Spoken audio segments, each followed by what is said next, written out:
Bienvenue sur Géopolitis. Vive le séparatisme. C'est une tendance, un acte politique qui est très populaire ces temps-ci, notamment en Europe. À quand une Écosse indépendante, ou une Catalogne libre, ou une Flandre sans la Wallonie? Ce questionnement incongru, voire indécent, il y a encore 2 ou 3 décennies, est désormais d'actualité.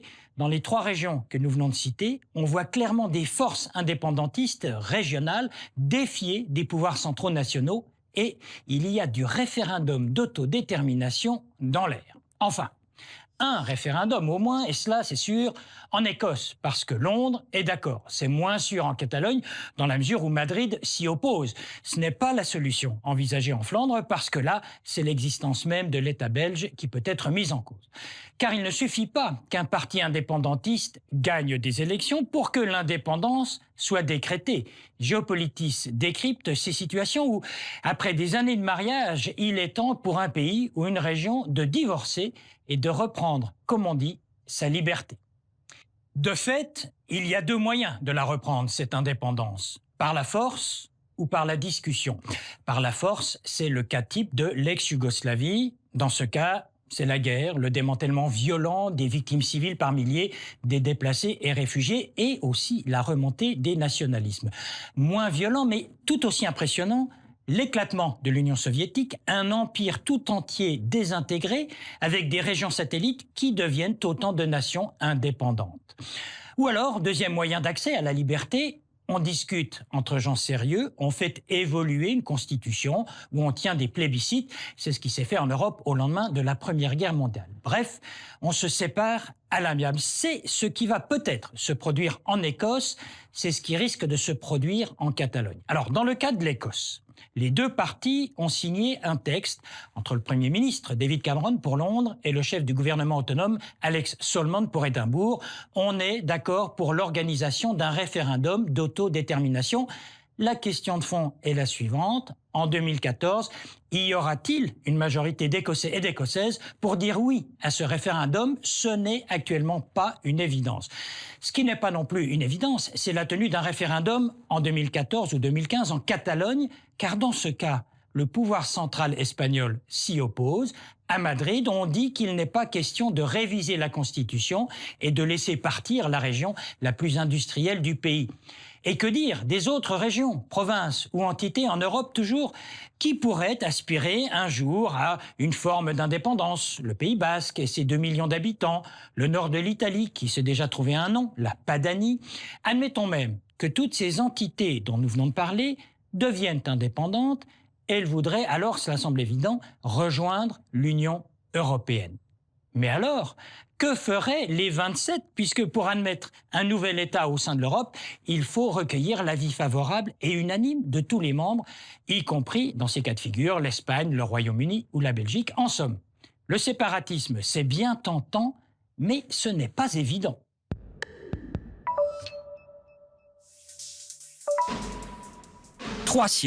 Il y a 3 siècles que l'Écosse est rattachée à la couronne d'Angleterre.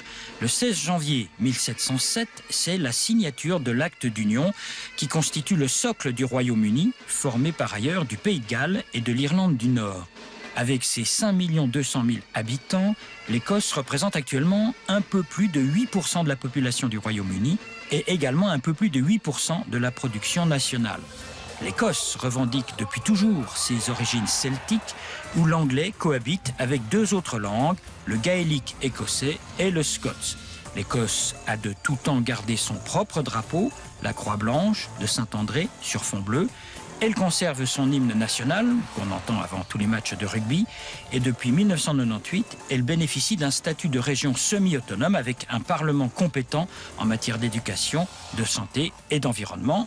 Mais c'est Londres qui décide des questions de diplomatie et de défense.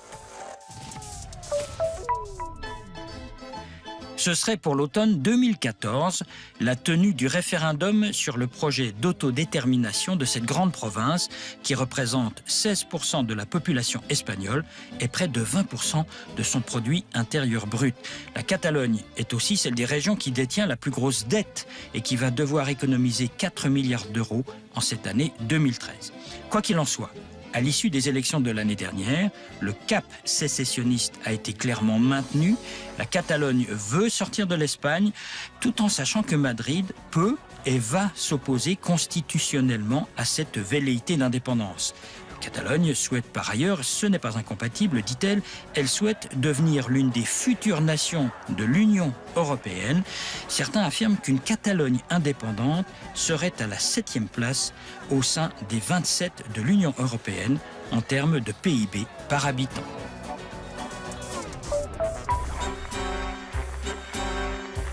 Les Flamands ont un projet politique et ils sont servis par la personnalité de leur leader, Bart de Wever. Les Wallons francophones n'ont à présenter au monde ni le projet, ni la personnalité. Au-delà de ce constat, il est bien difficile de dire si la scission de la Belgique se concrétisera ou si le pays continuera, vaille que vaille, à vivre ces différences. La Flandre, c'est 60% de la population, c'est un PIB par habitant une fois et demi celui des francophones wallons, c'est un taux de chômage à 5% contre près de 10% en Wallonie. Quant à la Belgique, il faut rappeler que c'est une monarchie constitutionnelle héréditaire datant de 1831. En 1993, le pays est devenu un État fédéral composé de 3 régions, la Wallonie, Bruxelles et la Flandre. Chaque région, chaque communauté est dotée de pouvoirs autonomes. L'avenir de la Belgique est et reste incertain.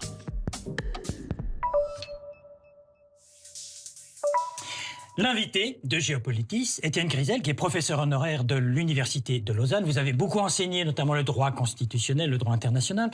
Alors, on voit toutes ces velléités séparatistes, mais vous êtes en train de nous expliquer par vos écrits que c'est pas si facile que ça.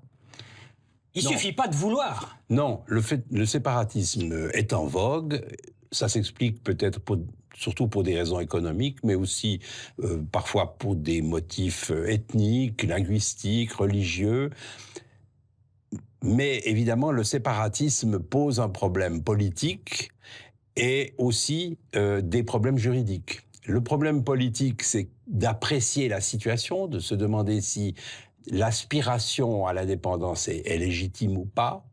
Et le problème juridique vient du fait qu'en somme, chaque cas étant différent de l'autre, il n'y a pas de règle générale. Il n'y a pas, au fond, pour les séparatistes, de droit à la séparation, à la sécession, à l'autodétermination.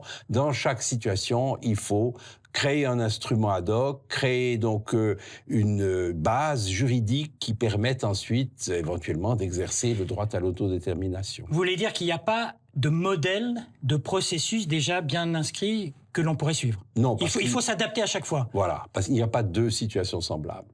Et alors, prenons le cas, on a parlé de l'Écosse ou de la Catalogne. Prenons le cas de l'Écosse. Il y aura ce référendum, on ne sait pas ce qui va se passer, mais enfin, on peut imaginer qu'un certain nombre de gens vont dire oui, d'autres vont dire non. Et ça suffit, après, l'Écosse, elle pourrait devenir indépendante? Comment ça se passerait? Ça se passerait, alors, dans un premier temps, le référendum en Écosse reposerait sur un accord avec les autorités centrales du Royaume-Uni.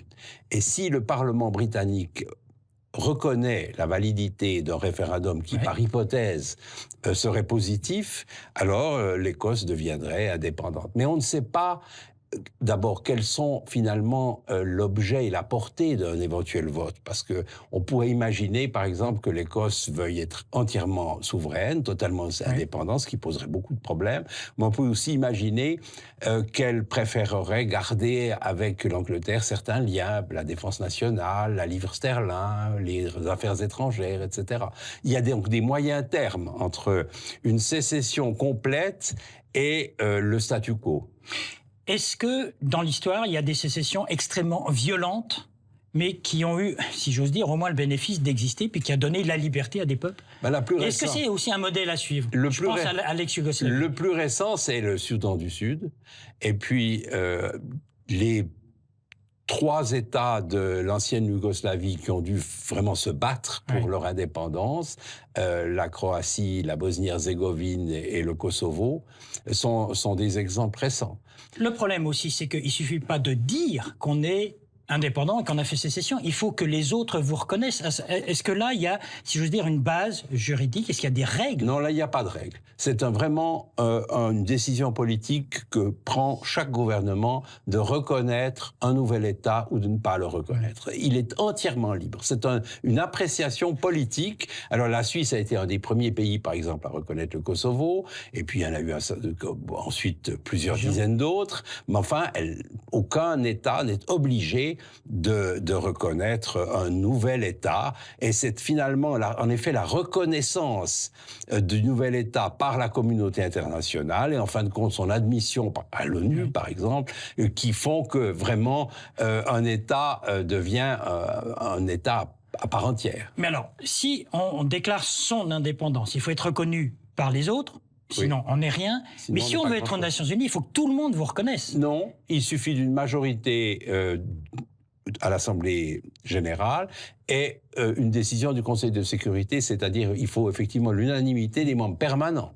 Mais vous avez encore aujourd'hui un certain nombre d'entités qui sont organisées comme des États du point de vue interne, et qui ne sont pas reconnus par la communauté internationale, pratiquement par personne, par exemple la République turque de Chypre, la Transnistrie en Europe, et puis au Caucase, l'Abkhazie, l'Ossétie, etc. Est-ce qu'on peut imaginer, puisqu'on a parlé de l'Écosse et de la Catalogne, qu'on arrive un jour à une Écosse indépendante reconnue non seulement à l'échelon européen, mais à l'échelon des Nations Unies? Ça vous semble crédible ou pas? Je pense que si l'Écosse votait son indépendance et si le Royaume-Uni acceptait cette décision, il n'y aura pas de difficulté à trouver ensuite une reconnaissance. Il n'y a pas de raison. Ça poserait énormément de problèmes techniques, évidemment, au sein de l'Union européenne, même au sein d'autres organisations internationales. Donc, ce serait très difficile à organiser. Et puis, il y a le problème monétaire aussi, enfin, la défense, qu'est-ce qu'il adviendrait des sous-marins nucléaires, etc. Ce serait extrêmement compliqué. Ça donne du travail à tous les juristes du monde entier. Ça donnerait du travail à tous les législateurs, aux diplomates, et ça, c'est sûr. En somme, on ne peut pas rédiger un mode d'emploi. Non, il n'y a pas de mode. Ça n'existe pas. Non, mais est-ce que ce serait souhaitable? Non. Non, c'est pas possible. C'est pas possible pour deux raisons. D'une part, parce que quand même, le droit de sécession serait, s'il était reconnu, contraire au principe de la souveraineté des États et surtout au principe de l'intégrité territoriale qui est garantie par la charte de l'ONU. Et puis d'autre part, chaque situation étant complètement différente, eh bien forcément, il ne peut pas y avoir de règle générale, on ne peut pas trouver de modèle, il faut dans chaque cas trouver la solution politique, définir les modalités de façon aussi précise que possible, aussi juste que possible, aussi il faut penser à l'équité et pour tenir compte des nécessités de l'équité, il faut être sur le terrain, il faut voir dans chaque situation exactement ce qui convient le mieux, ce qui paraît le plus juste. Alors on va voir ce qu'il en est de ces prochains référendums d'autodétermination. C'est difficile à dire, le général de Gaulle avait popularisé l'appellation. Merci Étienne Grissel, je rappelle que vous êtes professeur honoraire de l'Université de Lausanne. Merci à vous. Merci.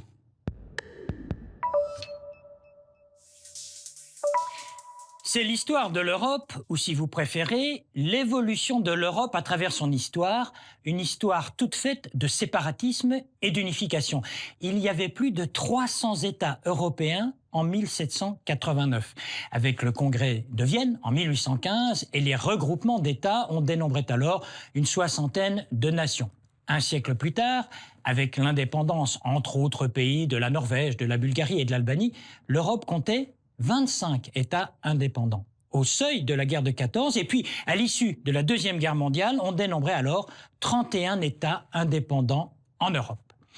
À présent, cette Europe regroupe 44 nations après l'éclatement de l'Empire soviétique, la décomposition de la Yougoslavie et la scission de la Tchécoslovaquie. Quant à l'Union européenne, elle compte 27 membres, bientôt 28 au mois de juillet avec l'adhésion de la Croatie, 27 États dont, c'est ce qui est frappant, 6 grands États entre 41 et 82 millions d'habitants et 21 petites nations entre 400 000 et 16 millions de citoyens. Small is beautiful, comme on dit, même en Europe. La Suisse, qui est une nation européenne mais n'est pas dans l'Union européenne, n'a pas à avoir de complexe. Ça tombe bien, elle n'en a pas. Et sur la page web de Géopolitis, préparée par David Nicole, vous pouvez poser vos questions à notre invité. La question des séparatismes en vidéo, une carte des régions concernées en Europe, notre séquence vue du passé, les sites internet les plus pointus, les possibilités de podcaster cette émission. Et vous êtes toujours les bienvenus sur Géopolitis.